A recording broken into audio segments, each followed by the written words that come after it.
Buenos días, buenas tardes o buenas noches, depende en la hora.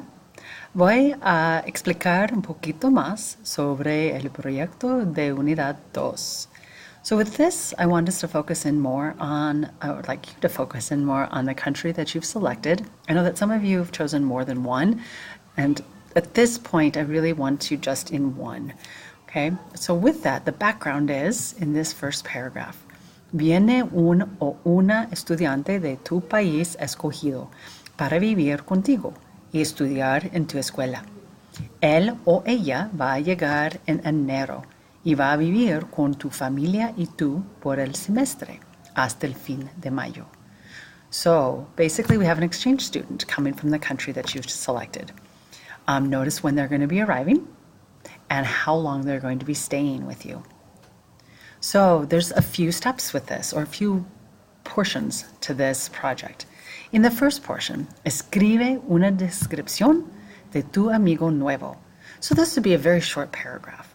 Como se llama, and include the information for these questions. Please do not just list 1, 2 with the responses. I'd like for you to actually give me a little detail in there. You might come up with a picture of your fictitious person and have it just next to them.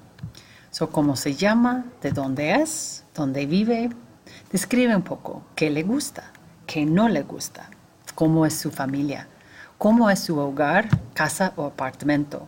So for D, looking at where they live, like the house or the apartment, ties into what we looked at last unit. I would like for you to actually look at what are some typical homes in the country. And especially if you think about, okay, what city, the de donde es, donde vive, where in that country are they located? And think, okay, what could be a typical location for that? So it doesn't need to, I don't want it to be really expressive, but I want you to be authentic with it. And then if you think of something else, please include that as well. That's one portion of it. Then you have the segundo paso. Manda un mensaje video o de voz para explicar qué debe llevar por su tiempo en Colorado. Incluye descripción de ropa que va a necesitar. So here, this needs to be audio. You need to be speaking this information.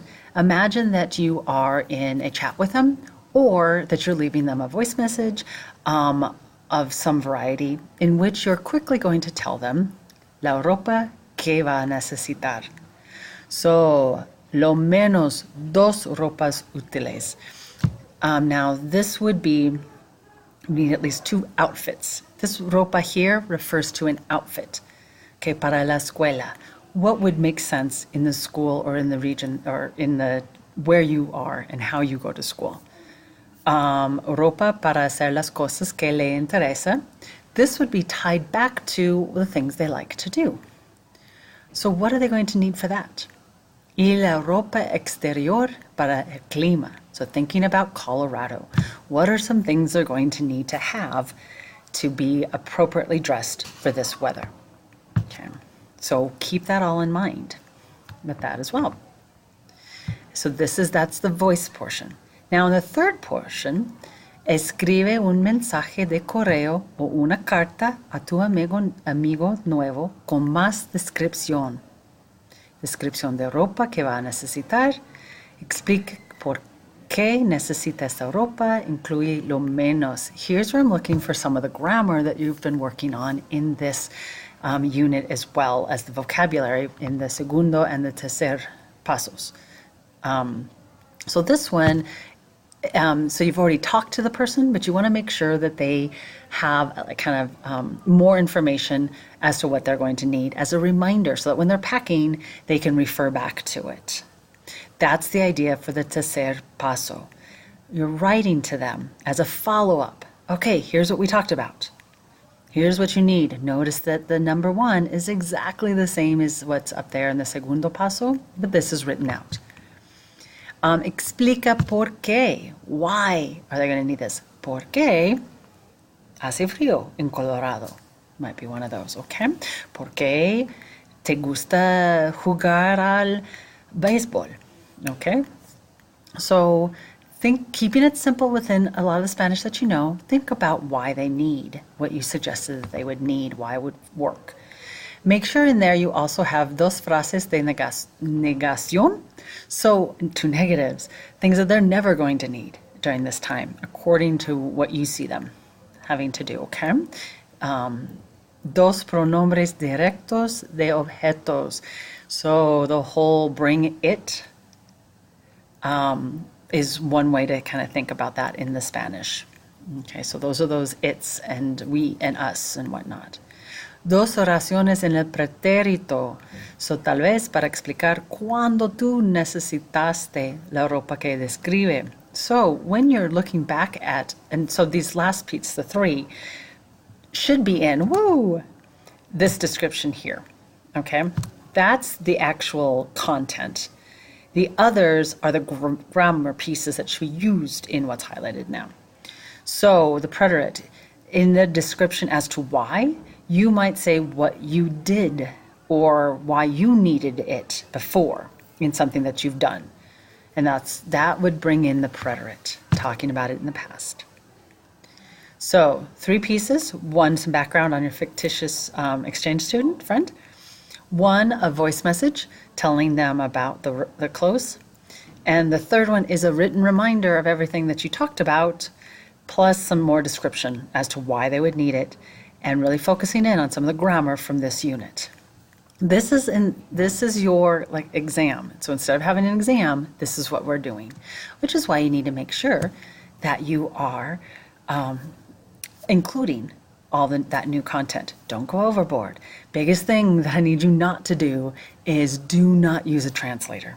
Okay? Individual word, yes. But if you stick to the vocabulary that you worked on in this unit, you stick to the verbs that we've worked on in this unit, and the things that you knew last year, then that is going to see you through with this, okay? Then also you can see the rubric that I'm going to use here, but also on the submission page. So you know what's in it. Now how do you put it all together? So that's going to be on the next page, recursos. You could use Google Blogger. You could use VoiceThread or Prezi. Here are ways to record yourself. If you're not sure how to use any of these tools, or if you know a different one, that's great. But if you don't know and you'd like to use one of these, there are tutorials down below. Once it's all done, make sure you have shared it with me. And, oops, one more thing. Make sure once you've put it together, you have revised it as well. I'm giving you some connectors and word transitional phrases and conjunctions, that would be our connectors, to make sure that you're using at least 1 or 2 of them to help your information flow, your Spanish flow, as well as a guideline on how to edit, how to look at your work with a critical eye. One of the biggest things is make sure you have walked away and that there's some time in between so that it's not just what you think you were saying or what you think you wanted to say, but what's really there is what you're looking at.